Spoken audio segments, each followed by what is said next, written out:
Taking the country's current COVID situation into account, the Director General of Health Services, Dr. Asala Gunawardana, amended guidelines that was issued yesterday with regard to the permitted level of function for shopping malls. Accordingly, shopping malls are allowed to operate with a maximum of 25% of the total number of customers that can be accommodated in the space available at a given time.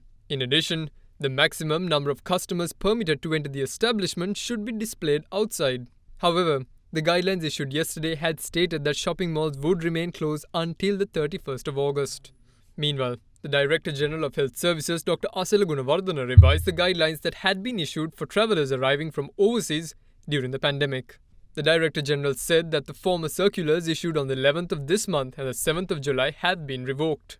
According to the new circular, Sri Lankan citizens or dual citizens entering the country don't need to get approval from the Foreign Ministry of the Civil Aviation Authority of Sri Lanka to enter. They are able to request for a quarantine hotel, government quarantine centre after arriving in Sri Lanka at the airport.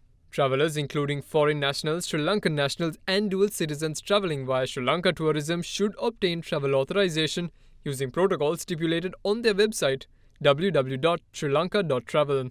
All travellers 2 years and older arriving in the country should carry a mandatory negative COVID PCR test report in English, performed 72 hours prior to boarding the flight. Meanwhile, the circular also states that travellers who have received the recommended doses of COVID vaccine should carry their vaccine card or certificate or a verifiable evidence of vaccination. Further, tourists will be considered fully vaccinated only if they have departed the country 2 weeks after receiving the recommended number of jabs. Foreign visitors are also urged to follow the health and safety guidelines once they land in the country at all times, as vaccinated people could contract the virus.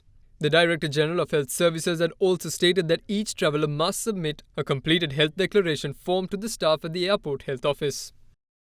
Lever Ayush Kaha Saban Sandak Wage Babalana Pivituru Samakata